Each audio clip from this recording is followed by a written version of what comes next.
तो आज का अपना टॉपिक है नॉमेनक्लेचर ऑफ ऑर्गेनिक कंपाउंड्स। तो देखते हैं नॉमेनक्लेचर कैसे करते हैं। सबसे पहले नॉमेनक्लेचर से पहले आपको पता होना चाहिए कि नंबर ऑफ़ कार्बन आइटम को काउंट कैसे किया जाता है। अगर आपके पास सिर्फ एक कार्बन है तो उसको हम मिथ लिखते हैं। अगर आपके कार्बन चेन में 2 कार्बन है तो उसके लिए इथ लिखा जाता है। 3 कार्बन्स के लिए प्रोप, 4 कार्बन्स के लिए ब्यूट, 5 कार्बन के लिए पेंट, 6 कार्बन के लिए हेक्स, 7 कार्बन के लिए हेप्ट या फिर आप सेप्ट भी लिख सकते हैं। 8 कार्बन के लिए ऑक्ट, 9 कार्बन के लिए नॉन एंड 10 कार्बन के लिए डेक। अभी आज हम सिर्फ हाइड्रोकार्बन्स का नोमेनक्लेचर देखेंगे। तो हाइड्रोकार्बन्स में आपका कोई भी फंक्शनल ग्रुप नहीं होगा, सिर्फ आपके हाइड्रोजन एटम और कार्बन एटम होंगे। अभी हाइड्रोकार्बन्स का IUPAC नेम लिखने के लिए आपका क्या होना चाहिए, पहले आपका एक प्रीफिक्स आता है, फिर उसके बाद आता है आपके कितने कार्बन एटम हैं मेन चेन में, carbon atoms of parent chain, फिर उसमें आप लिखेंगे आपका सफिक्स। अभी ये क्या चीज़ें हैं देखिए,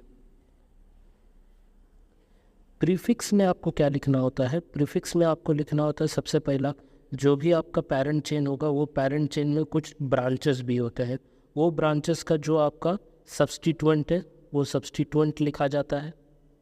इस सब्स्टिट्यूएंट को हम कैसे लिखते हैं, सब्स्टिट्यूएंट को हम, अगर आपका जैसे CH4 है तो इसको वैसे तो मीथेन कहते हैं, बिकॉज सारे के सारे सिंगल बॉन्ड है, it will be ane and single carbon, so it will be a methane ना। अगर इंस्टेड ऑफ CH4 वो CH3 है, दैट मीन्स उसमें क्या हो गया, एक हाइड्रोजन आइटम कम हो गया, तो ये मीथेन से बन जाता है मिथाइल।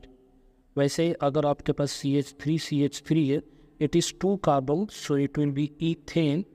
बट अगर हम एक हाइड्रोजन इसमें से कम कर दें, instead of CH3 it become CH3CH2, तो इसको इथाइल लिखा जाएगा। तो in this way methane, ethane, propane, butane जो है वो मिथाइल, इथाइल, प्रोपाइल या ब्यूटाइल उस हिसाब से लिखेंगे। फिर आपका जो पेरेंट चेन है वो लिखा जाएगा और फिर सफिक्स। सफिक्स में अभी हाइड्रोकार्बन है, सिर्फ हाइड्रोकार्बन है, तो इसमें आपके सफिक्स क्या होंगे, अगर सबके सब सिंगल बॉन्ड हैं तो उसके लिए हम एंड में क्या लिखेंगे, एन। अगर अपने पास क्या है, कोई भी डबल बॉन्ड है तो डबल बॉन्ड के लिए लिखा जाता है एन। एंड अगर आपके पास कोई ट्रिपल बॉन्ड है तो ट्रिपल बॉन्ड के लिए लिखा जाता है आई। तो ये बेसिक चीज़ें देखने के बाद अभी let us start with an example. तो ये अपने पास कुछ एग्जांपल आ गया, तो इसका नोमेनक्लेचर कैसे करेंगे। नाम देने से पहले सबसे first you have to select the longest chain. एक लॉन्गेस्ट चेन होना चाहिए ये आपका, एंड लॉन्गेस्ट स्ट्रेट चेन होना चाहिए आपका। तो ये स्ट्रेट चेन यहाँ पे जैसे दिखेंगे तो ये तो यहाँ पे हमारा एकदम सिंपल है, सीधा आ जाएगा 1 2 3 4 and 5। And it does not matter अगर आपने लेफ्ट से राइट जा रहे हो या राइट से लेफ्ट जा रहे हो, अगर आपने उल्टा भी कर इसको नंबरिंग किया तो भी 1 2 3 4 एंड 5। किसी भी केस में आपका क्या हो रहा है, थर्ड कार्बन पे ही ब्रांचिंग आ रहा है। तो इसको कैसे लिखा जाएगा, तो जैसा हमने डिस्कस किया था कि सबसे पहले सब्स्टिट्यूएंट को लिखा जाता है।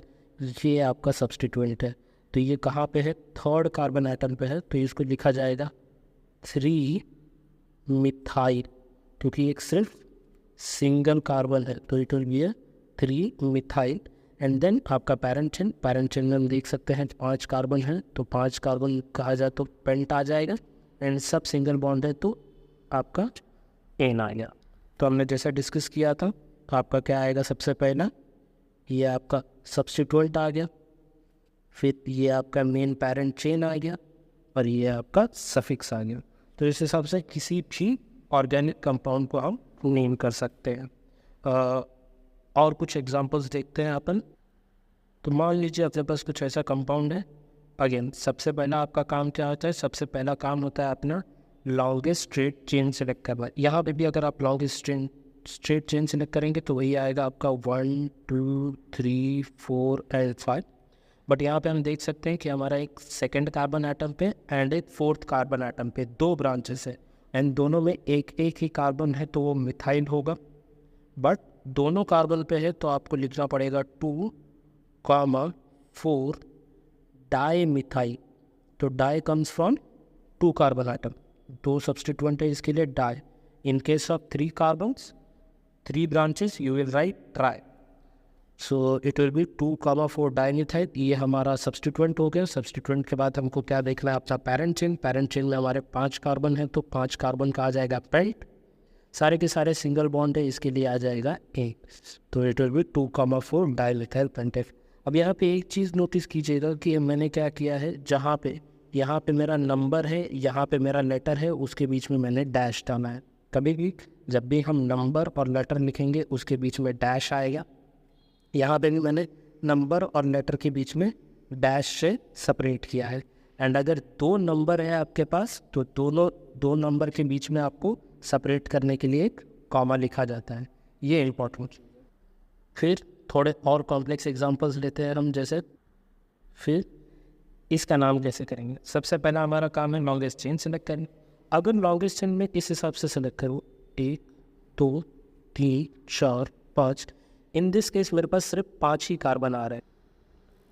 लेकिन अगर मैं इसको यहाँ से नंबरिंग करूँ 1 2 3 4 5 6 7 और 8, हुआ मिस्टेक, 4 मिस हो गया अपना, 1 2 3 4 5 6 एंड 7। तो वी हैव 7 कार्बन एटम। अभी यहाँ पे क्या हो रहा है, ये अपने को लॉन्गेस्ट चेन पड़ रहा है। हम यहाँ पे ऐसे स्ट्रेट कार्बन नहीं देखेंगे, ये स्ट्रेट है लेकिन इसमें सिर्फ 5 कार्बन आइटम आ रहे हैं। जबकि ये स्ट्रेट चेन अगर हम ऐसे ले तो यहाँ पे हमारा कितना आ रहा है, 7 कार्बन आइटम। तो हमारा रूल होता है कि लॉन्गेस्ट चेन सिलेक्ट करना रहता है। इसके लिए हम ये चेन को लॉन्गेस्ट चेन मान के चलेंगे यहाँ पे। तो अगर इसको हम क्या करते हैं, लॉन्गेस्ट चेन अज्यूम करते हैं, तो इन दैट केस आपका क्या हो जाएगा, ये कार्बन और ये वाला कार्बन आपका सब्स्टिट्यूएंट में चला जाएगा।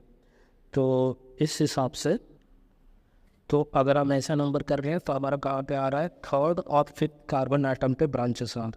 तो 3rd और 5th पे अपना क्या आ रहा है, मिथाइल आ रहा है। तो हम कैसे लिखेंगे, पहले 3,5, 2 नंबर है, नंबर के बीच में कॉमा आएगा, नंबर के बाद डैश, डैश के बाद अपना जो सब्स्टिट्यूएंट है तो 2 मिथाइल है, इसके लिए डाई मिथाइल लिखा जाएगा।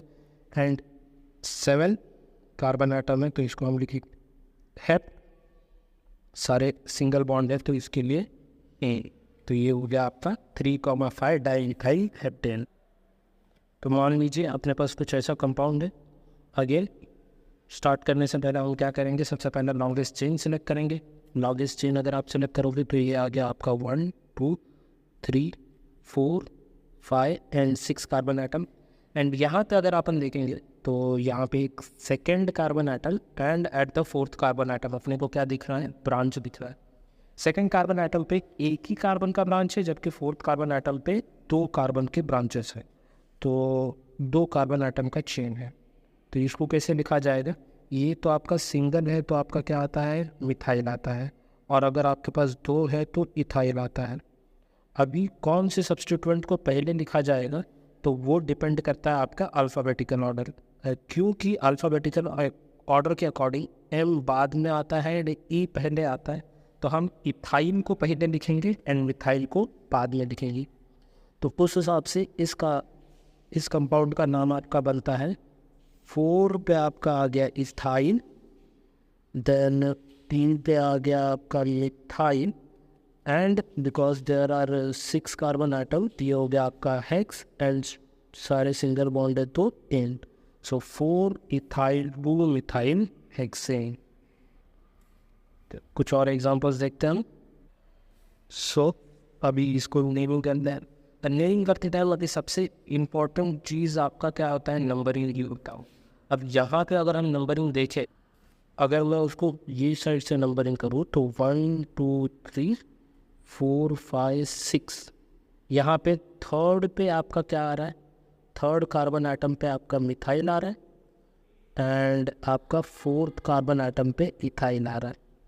लेकिन अगर मैंने इसको ऑपोजिट नंबरिंग किया, हम ये डायरेक्शन में करें 1 2 3 4 5 6, तो अभी भी हमारा ब्रांच कहाँ पे आ रहा है, थर्ड एंड फोर्थ पे आ रहा है, यहाँ भी थर्ड एंड फोर्थ पे। लेकिन यहाँ पे क्या हो रहा है, अब आपका थर्ड कार्बन एटम पे इथाइन आ रहा है एंड फोर्थ कार्बन एटम पे मिथाइन आ रहा है। तो इस केस में आपको नंबरिंग किस डायरेक्शन में करनी चाहिए, यहाँ पे हम नंबरिंग इस हिसाब से करेंगे कि जो लोवेस्ट अल्फ़ाबेट है, जो आपका अल्फ़ाबेटिकल ऑर्डर में हम क्या करेंगे, नंबरिंग करेंगे। तो ये डायरेक्शन में क्योंकि इथाइल पहले आ रहा है, ये पहले आता है, तो हम नंबरिंग ये वाला फॉलो करेंगे एंड नॉट दिस। तो इस हिसाब से हमारा क्या हो जाएगा, 3 पे आपका इथाइल आ गया, फिर फोर्थ कार्बन एटम पे आपका मिथाइल आ गया, एंड क्योंकि यहाँ पे 6 कार्बन है तो इसके लिए नेक्स्ट एंड सिंगल बॉन्ड है सब, तो क्लियर। तो ये गया आपका 3 इथाइल 4 एंड एक्स। नॉमेनक्लेचर लिखते टाइम आपको एक और चीज़ का ध्यान रखना है कि सिर्फ आपका फर्स्ट लेटर जो होगा IUPAC नॉमेनक्लेचर में वो कैपिटल आएगा, उसके बाद के सभी लेटर आपके स्मॉल होने चाहिए। तो ये रहा मतलब नेक्स्ट एग्जाम्पल। अब यहाँ पे भी देखिए, यहाँ पे अगर मैं दोनों साइड से नंबरिंग करूँ, अगर मैं एक ये साइड फॉलो करूँ तो मेरा आ रहा है 1 2 3 4 5 6 7 8 9 एंड 10। तो यहाँ पे मुझे ब्रांचिंग कहाँ कहाँ पे मिल रहा है, एक थर्ड कार्बन एटम पे मिल रहा है, एक फोर्थ कार्बन एटम पे मिल रहा है और एक 9th कार्बन एटम पे मिल रहा है। और अगर मैंने ऑपोजिट डायरेक्शन में किया तो 5 2 3 4 5 6 7 8 9 10।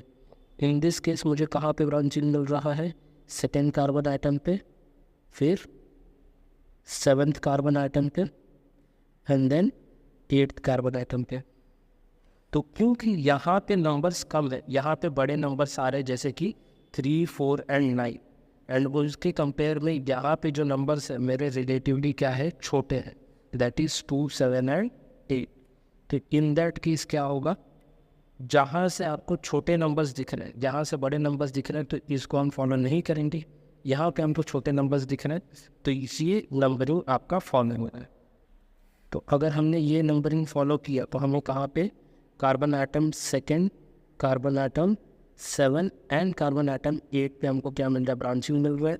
ये मिथाइल के ब्रांचिंग मिल रहे हैं, तीनों के तीनों ही मिथाइल है, तीन है, इसके लिए ट्राई लिखा जाएगा, trimethyl, and there are 10 atoms, तो हम टेक एंड सारे के सारे सिंगल बॉन्ड है तो ए, तो it will B 2 7 8 tri methyl decane. तो अब कुछ हम अनसैचुरेटेड हाइड्रोकार्बन्स लेते हैं, जहाँ पे हमको क्या होगा, डबल ऑफ सिंगल बॉन्ड देखने मिलेगा। तो अगर हम यहाँ पे देखें, क्या पे हमारे पास एक डबल बॉन्ड है। अब इसको जब आप नंबरिंग करोगे तो नंबरिंग करते टाइम आपको ये ध्यान रखना है कि जो डबल बॉन्ड वाला कार्बन है उसको लीस्ट नंबर मिलना चाहिए। अगर हम यहाँ से देखें 1 2 3 4 5, तो हमको यहाँ पे सेकेंड कार्बन एटम पे कहा हो रहा है ब्रांचिंग दिख रहा है, जबकि अगर हम यहाँ से करते ऑपोजिट डायरेक्शन में तो 1 2 3, तो हमको कहाँ पे थर्ड कार्बन पे दिखने लगता है। तो क्योंकि 3 बड़ा हो जाएगा तो इसके लिए हम क्या करेंगे, इसको ये ऑर्डर फॉलो करेंगे। तो इसके अकॉर्डिंग क्या हो रहा है, हमारा सेकेंड कार्बन एटम पे अपना क्या हो रहा है, डबल बॉन्ड आ रहा है, जिस हिसाब से इसका नाम, क्योंकि अब यहाँ पे कोई भी सब्स्टिट्यूएंट नहीं है, तो यहाँ पे आपका सब्स्टिट्यूएंट नहीं आएगा, यहाँ पे आपका डायरेक्ट पैरेंट चेन आएगा। पैरेंट चेन में आपके 5 कार्बन है तो उस हिसाब से इसका पेंट लिखा जाएगा। उसके बाद आपको डबल बॉन्ड की पोजीशन मेंशन करनी होगी। डबल बॉन्ड आपको कहाँ पे है, सेकंड पोजीशन में, सेकंड कार्बन एटम पे। फिर हम डैश डालेंगे, एंड क्योंकि यहाँ पे डबल बॉन्ड है तो यहाँ पे इन लिखा जाएगा, ई पेरिट। तो इस हिसाब से ये आपका पेंट 2 इंक हो गया। कुछ और एग्जाम्पल देते हैं। अब यहाँ पे भी आपके पास क्या है, डबल बॉन्ड भी है, वो भी 2 डबल बॉन्ड है, एंड साथ में आपके पास एक ब्रांच भी है, सब्स्टिट्यूएंट भी है। तो अगेन इसको नंबरिंग किया जाएगा। अगर मैं ये साइड से नंबर करता हूँ तो क्या हो रहा है, मेरा जो ब्रांच है वो 4th कार्बन एटम पे आ रहा है, जबकि अगर मैं यहाँ से करूँ तो 1 2 3 क्या हो रहा है, मुझे 3rd कार्बन एटम पे ब्रांच बन गई। तो इसके लिए मैं ये ऑर्डर फॉलो करूँगा, क्योंकि यहाँ से इसको लीस्ट नंबर मिल रहा है। तो यहाँ पे हम क्या करेंगे, सबसे पहला जो हम लिखते हैं, सबसे पहले आप अपना सब्स्टिट्यूएंट का नाम लिखते हैं जो कि कहाँ पे है, थर्ड कार्बन आइटम पे आपका एक कार्बन है तो आपका 3 मिथाइल आ जाएंगे। उसके साथ ही आपके कितने हैं, 6 कार्बन आइटम है। 6 कार्बन आइटम के लिए हमारा हेक्स लिखा जाएगा पेरेंट चेन के। अब इसके बाद आपको क्या करना है, डबल बॉन्ड जो है उसकी पोजीशन मेंशन करनी है। अब डबल बॉन्ड क्योंकि यहाँ पे 2 पोजीशन पे, एक second carbon atom and fourth carbon atom, तो आपको दोनों लिखना होगा 2,4। एल क्योंकि 2 डबल बॉन्ड है इसलिए यहाँ पे डाई लिखा जाएगा। तो इस हिसाब से 3 मिथाइल हेक्स 2,4 डाई हो गया। अब अगर ये हम ये कंपाउंड देखें तो इससे हम सब पता चलता है। हम क्या करेंगे, इस हिसाब से नंबरिंग करेंगे 1 2 3 4 5 एंड 6। बट इस हिसाब से नंबरिंग करने में क्या 2 प्रॉब्लम आ रहा है। पहली बात तो क्या हो रही है कि आपका ये जो डबल बॉन्ड है वो कहाँ पे चला जा रहा है, ब्रांच में जा रहा है। तो हमारा कभी भी नंबरिंग करते टाइम आपको ये ध्यान रखना है कि आपका जो फंक्शनल ग्रुप हो वो कभी ब्रांच में नहीं जाना चाहिए, वो आपका स्ट्रेट चेन के अंदर आना चाहिए। मतलब हमारा ये नंबरिंग गलत है, तो हमें क्या करेंगे, यहाँ से काउंट करेंगे तो 1 2 3 4 5 6 एंड 7। इस हिसाब से अगर नंबरिंग करते हैं तो हमारा कितना आता है, 7 कार्बन आइटम्स आ रहे हैं, जहाँ पे हमको एक सेकेंड कार्बन आइटम पे डबल बॉन्ड देखने को मिल रहा है, एक 5th कार्बन आइटम पे, और एक 4th कार्बन आइटम पे हमारा क्या आ रहा है, सब्स्टिट्यूएंट आ रहा है। तो एज यूजुअल हम सबसे पहले अपना सब्स्टिट्यूएंट लिखेंगे 4th कार्बन आइटम पे जो आपका मिथाइल है। फिर आपके 7 कार्बन आइटम है जिसके लिए हम हेप्ट लिखेंगे। फिर सेकेंड एंड 5th कार्बन पे आपका डबल बॉन्ड है तो 2,5 एंड 2 डबल बॉन्ड है, इसके लिए डाइयून लिखा जाएगा। बस अगर ये कंपाउंड हम ध्यान से देखें तो इसमें नंबरिंग और स्ट्रेट चेन ज़रा इम्पोर्टेंट ध्यान दीजिएगा। अगर मैं क्या करता हूँ, स्ट्रेट चेन सेलेक्ट करता हूँ 1 2 3 4 5 6 7 8, तो यहाँ पे मेरा स्ट्रेट चेन तो आ जा रहा है, लेकिन प्रॉब्लम क्या है, अगेन मेरा 4th कार्बन आइटम पे जो डबल बॉन्ड है वो ब्रांच में जा रहा है। तो जैसे मैंने बताया आपको कि डबल बॉन्ड आपका ब्रांच में नहीं होना चाहिए, तो हम ऐसे नंबरिंग नहीं कर सकते, हमको ये पेरेंट चेन को इंक्लूड करना है। एंड क्योंकि पेरेंट चेन को लीस्ट नंबर दिया जाता है, हम ऐसे स्टार्ट करेंगे 1 2 3। अब इस बार हमको लॉन्गेस्ट चेन सेलेक्ट करना है, तो ये साइड सिर्फ 3 कार्बन आइटम आ रहे हैं जबकि ये साइड 4 कार्बन आइटम आ रहे हैं, तो इसके लिए हम किसको लेंगे, 4 5 6 7। तो इस हिसाब से हमारा लॉन्गेस्ट कार्बन आइटम सेलेक्ट हो गया एंड साथ में अपना डबल बॉन्ड भी आ गया। तो इसको नंबरिंग हो गया, तब इसका नाम लिखते हैं। तो जैसे हम देखते हैं थर्ड पे आपका 3 कार्बन आइटम का ब्रांच आ रहा है, तो जिसको हम क्या लिखेंगे, प्रोपाइन लिखेंगे। एंड बिकॉज यहाँ पे 7 कार्बन आइटम है, 7 कार्बन आइटम के लिए हेप्ट लिखा जाएगा। जहाँ पे हमको सेकेंड कार्बन आइटम पे ब्रांचिंग देखने मिल रही है तो हेप्ट 2, ये हो गया आपका 3 प्रोपाइल हेप्ट 2।